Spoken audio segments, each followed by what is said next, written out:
Morning, this is Doug Smith. I'm Doug Smith with DHS Realty. I'm broker owner, and I'm going to now do a little tutorial on some of the forms in zip forms. So I personally like to get to zip forms through going to texasrealestate.com. Once you go there, it'll have your name, or you'll have login, and you'll put your login in. It'll come back to this screen. At some point, it'll say, hi, your name. All you do is hit zip forms, and you wait for the screen to turn blue. We're going to do a hypothetical buyer, or a phony buyer, and just go through some of the forms that you're going to see so that we can talk about them. So every time you log into zip forms, you're staring at this screen, and I've told you all you do ever is you hit the new button. When you hit the new button, you're going to have basically the first three boxes. That's all we care about. Don't even worry about these two ever. It's the first three: seller, buyer, lease. So let's say it's a buyer. We're going to check their name, or hit that. You got to name it. Let's say the name is Shannon of the buyer. Always select residential, the dot next to residential. And then you're going to have a drop down, and you're going to pick the buyer template. And that's it. It's about that simple. You're going to scroll down and hit save. And the next screen, you're looking at a white summary square. When you see the white summary square, you simply go over two tabs to documents. And here are all your forms. 26 forms. They're all pre-filled. So let's cover a couple of them. Obviously, the information about brokerage services, I don't need to cover that. We need to give that every time we meet a buyer, seller, tenant, landlord, first face-to-face, or where there's substantive talk. The buyer rep agreement, that's going to be where you make a customer a client. When you open that, there's only two paragraphs you have to fill in. Paragraph 1, the name of the buyer. Paragraph 4 is a begin and end date. The rest of the form is filled out. You go to the 1 to 4 family. That's our contract. I did a video on it the other day. It's about 80% filled out, so it's not that difficult. Addendum for sale of property of a property owner association, mandatory. Basically, that's called your HOA form. And you open that, you really don't even have to fill it out. It's already pre-filled. Let's go down to the non-realty addendum. This is a form where you're going to open it, and it's if you're going to ask for anything personal in nature. So the washer, the fridge, the dryer. You always want to put a dollar amount here, because for a bill of sale, you have to have a dollar value. When you're asking the washer, fridge, and dryer to be left for free for your buyer, you need to put a dollar in there. And then you just type in seller leave washer, dryer, fridge. Maybe you put the serial numbers, get as specific as you can, that are in the house at the time of showing. Okay. So that is the non-realty addendum. If you go back here, you've got seller's temporary lease. Again, this stuff isn't rocket science. That's when a seller stays in after closing. When you click on it, it's pretty self-explanatory. The landlord is going to be the buyer. The tenant is going to be the seller, because they're staying in after closing. You're going to put the address of the house. You're going to put in paragraph 3, only when the lease terminates, because the lease always starts the day the property closes in funds. So you only put the termination date. And then here you put whatever you're going to charge daily. And that's collected at closing. So that's important to remember. Rent is collected at closing, and it says it in this paragraph. Okay. That's the seller's temporary lease. This next form, sale of other property by buyer. Well, that's when the buyer has to sell their home to buy. So you're going to open that up, and you're going to fill it in. When you open it, you're going to put the address of the property here that the buyer is wanting to make an offer on.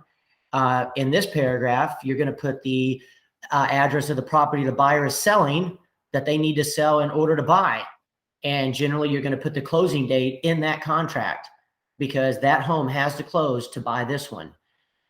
This next paragraph, you're simply going to put a number of days that when this becomes a contract, if the seller gets an offer where there is no contingency of sale of other property, they're going to inform you. You're going to relay it to your buyer, and your buyer has a number of days to waive their contingency.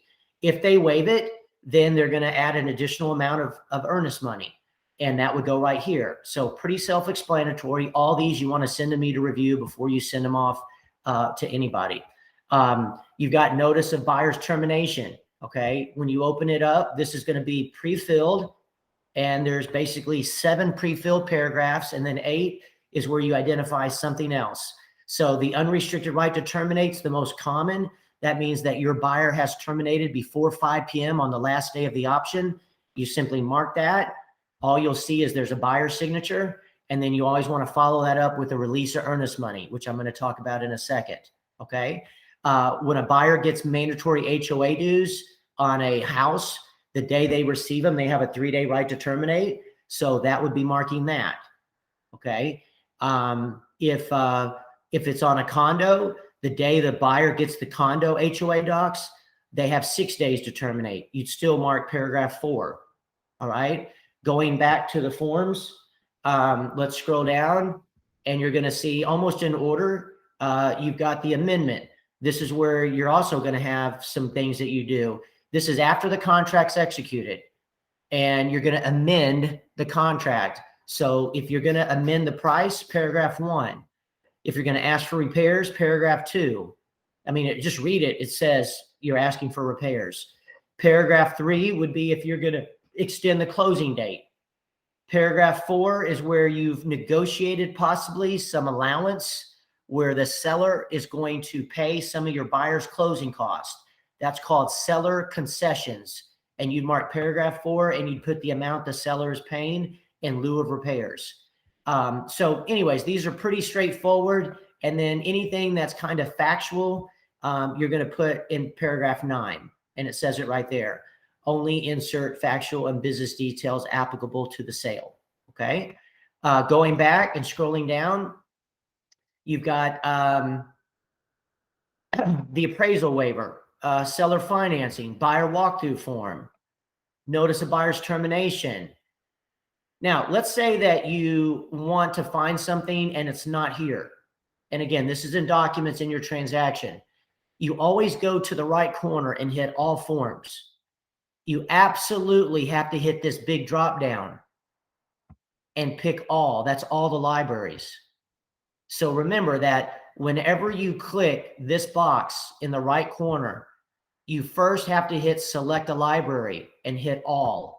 Then all you do is type in something really basic, earn, or EAR. When you type in EAR, it pulls up every form that has EAR in it.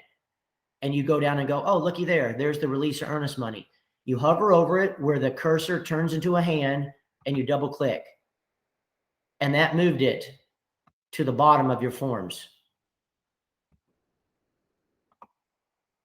Okay. Now the release of earnest money is one where you're going to instruct the title company. So whatever, Chicago Title. And then you have to put the earnest money and put who it's going to. The buyer's name is Shannon Smith. Then on this form, both parties have to sign, and both brokers. Okay. And that will couple, or that will accompany the buyer termination form, will be the release of earnest money. All right. Again, right up here in the right corner, if you're ever looking for a form, you hit all forms, you hit select a library, make sure you have all picked. And then let's say the home has a sewer septic, you type in so, and it'll pull up everything with so in it, which there it is. You double click it, and you just moved it to the bottom. And now you can open that up. And this is where the seller says if their sewer septic has been treated, when it was treated, who treats it, and it's for the buyer to have. Okay. I hope this helps. It was just some quick training this morning. That's what we do here at DHS Realty. We get in and we get out. We cut and we slice and dice, baby. No ivory tower training here. We're going to get it to the point where you can get out and make some money. Y'all be safe.